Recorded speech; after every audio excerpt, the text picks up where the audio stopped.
lecture, we will be discussing about the auditor's responsibility to the facts which become known after the FS have been issued to the users. Okay, so in this case, the auditor has no obligation to perform any audit procedures on the FS after such statement has already been issued. Okay, however, when the FS have been issued and there is a fact that become known to the auditor that if it was known at the date of his audit report, he may have amended his report. So in this case, the auditor should do the following. First, he will discuss this with the management or those charged with governance, whoever may be appropriate. Next, he will also determine if the FS needs amendment or adjustments. Another is he also needs to inquire how management intends to address this matter or fact in the FS. Okay, because in this case, the management has the responsibility to amend such if these are needed. So if the management will amend the FS as required, so in this case, the auditor should carry out the audit procedures necessary, okay, on or related on the amendment. And he will also review the steps that was taken by the management. This is to ensure that anyone who will receive the previously issued FS together with the auditor's report thereon is informed that there is amendment in the first issuance of related to the first issuance of the FS.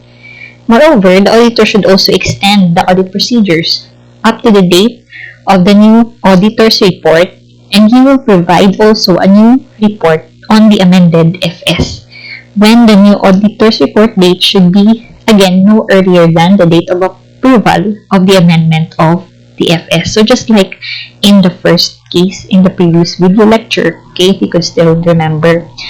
When law, regulation, or the financial reporting framework does not prohibit the management from restricting the amendment of the FS to the effects of the subsequent events causing that amendment, and those responsible for approving also the FS are not prohibited from restricting their approval to that amendment, then in this case, the auditor is permitted to restrict his audit procedure on the subsequent events only on that amendments that was made. So again, this is just like in the first case where the fact was known before the FS were issued, but in this case, the FS were already issued.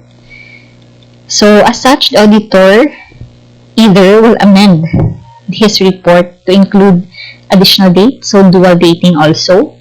Another is he will provide a new amended auditor's report that includes emphasis on the matter paragraph or other matters paragraph that refers to the amendment in the FS, okay, and which discusses the reason for the amendment, okay, related to the previously issued FS and to the earlier report provided by him.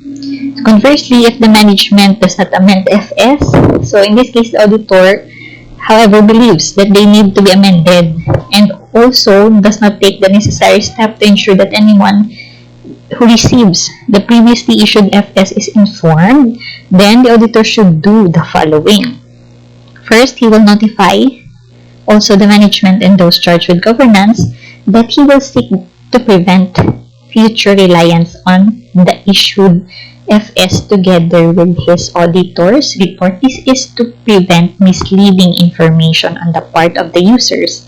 Another is to take appropriate action to prevent future reliance also in his report, which includes seeking the assistance of a legal counsel already if the management or those charged with governance did not take any necessary steps despite of his notification. Okay, so in this case, legal matter should be sought by the auditor. Okay, because in this case, the management or those charged with governance did not take any necessary actions. So those are the responsibility of the auditors to the facts which become known after the FS has been issued. What about management's responsibility with their ability to continue as a going concern? So in this case, going concern is important, especially in preparing the FS. Okay. So here, management should make an explicit and specific assessment of their ability to continue as a going concern, because it will affect not only their FS but also their operations. In assessing whether their going concern assumption is appropriate, so they will take into account all available information that is foreseeable in the future, which should be at least 12 months from the date of the balance sheet. If, for example, there is a history of profitable operations and already access to financial resources, so the management may not make its assessment. Okay, because in this case, it is as indicated that they can go on, okay, as usual in the business as a going concern. So management should also take note that the degree of uncertainty that is associated with the outcome of an event or condition will increase, okay, significantly the further into the future or judgment being made about the outcome of an event or condition. So this relates to their contingencies, okay, what will be the effect on their going concern.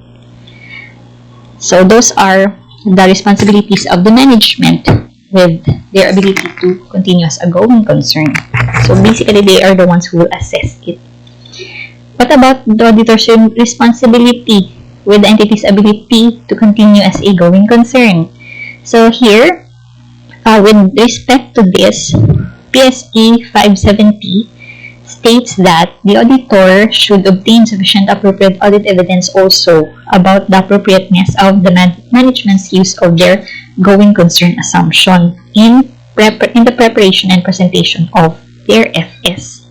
Okay, so based on the audit evidence that was obtained, the auditor will assess whether material uncertainty exists related to events or conditions that may cast significant doubt about the entity's ability to continue as a going concern, and he will also determine its effect, okay, in his auditor's report. When we say material uncertainty, this refers to uncertainties that are related to events or conditions which may give rise to significant doubt about the entity's ability to continue as a going concern, and this should be disclosed in the FS. Okay, so the auditor cannot predict the future. So that, especially those that which may relate to the entity's going concern assumption. So the absence of any reference about their going concern and uncertainty, okay, in the auditor's report cannot be viewed as a guarantee also as to the entity's ability to continue as a going concern, because he cannot control the future.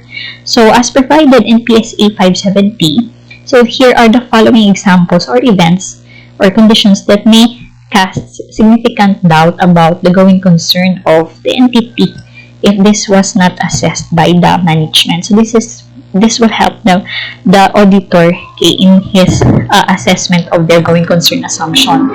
So first, example are related to the financial aspect. So net liability or net current liability position. So in this case, if their liability is greater than their equity or asset, then this might indicate that they cannot go on, okay, in the operations. Another is negative operating cash flows. So this may indicate historical or prospective financial statements, meaning they are operating at a loss already. Adverse key financial ratios, adverse, meaning negative ratios, trend are downward, okay. Another is indicator of withdrawal of financial support, with the creditors, because in this case, the entity may not, the entity is not able to pay for their liabilities anymore. Another is fixed-term borrowings approaching maturity without realistic prospects of renewal or even repayment. Or there is excessive reliance on short-term borrowings to finance long-term assets. Okay, so these are the indications of the entity, okay, that they are losing already. Another is substantial operating losses or significant deterioration in the value of their assets used to generate cash flow. So their cash flow might be negative already. Another is arrears or discontinuance of dividend. So there is no dividend issuance. Inability to pay their creditors. Okay, inability to comply with the terms of their loan. Change from credit to cash on delivery. Meaning, in this case, the suppliers do not extend any more credit to them because they can no longer pay for it, maybe, okay, for their orders. Another is inability to obtain financing. Okay. What else? What about for operating aspects? So these are the examples, okay, for where a going concern assumption of the entity is in question. So management intends to liquidate the entity or cease their operations, meaning they are no longer going concern. Loss of key management without replacement, loss of major market, key customer, franchise, license, or principal suppliers, labor difficulty, shortages of important supplies, emergence of highly successful competitor, okay, which makes the entity lag behind, okay, in the competition, okay, for essential new product development or other investment. So non-compliance with capital or other requirements, pending legal or regulatory proceedings against them may be successful. Okay, result in claims that will result in claims where the entity is unlikely to be able to satisfy. Changes in laws or regulation of government policy which is expected to have adverse effect on the entity. Uninsured or under-secured catastrophes when they occur.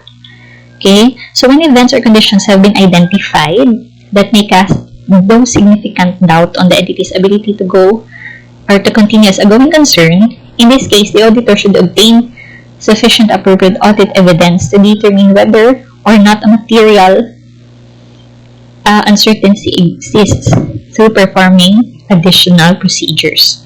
And he may also consider management's plans to mitigate such doubts, such as the following. If they have plans to dispose of the asset, meaning they will no longer continue. Okay, so restriction on disposal. Meaning in this case, if there is restriction on the disposal of assets such as covenants limiting such transactions in loan or similar agreements or encumbrances, okay, against asset, meaning the assets here were placed as collateral. Okay, apparent marketability of assets that management plans to sell, possible direct or indirect effect of the disposal of their asset. In terms of the entity's plans to borrow money or restructure, availability of debt financing. So in this case, this might save them and to continue their operations. Okay, which includes existing committed credit arrangement. Okay, existing or committed arrangement to restructure. Okay, so those are some of the things that the management may do. Okay, in which it will indicate that they can still go on as a going concern. Possible effects also of management's borrowing plans on the existing restrictions with their additional borrowing and their available asset for collateral. For their plans to reduce or delay the expenditures, so apparent feasibility of plans to reduce overhead, possible direct or indirect effects of reduced or delayed expenditure in the future. Next is their plans to increase their ownership or equity. So this apparent feasibility plans to increase their ownership. This is by issuing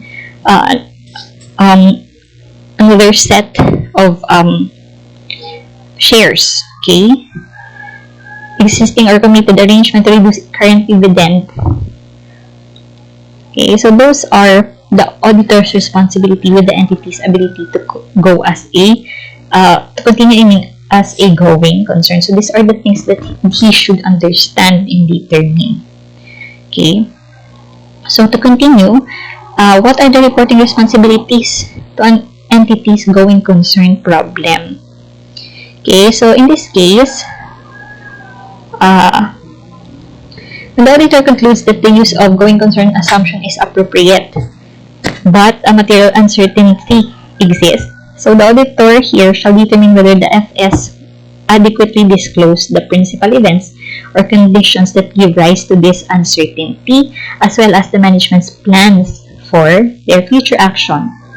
So if adequate disclosure is made in the FS, which relates to going concern problem, then the auditor can express unmodified opinion, meaning the financial statements were fairly presented. And he can also include separate section for material uncertainty related to going concern to highlight and draw attention to the note in the FS regarding the entity's uncertainty.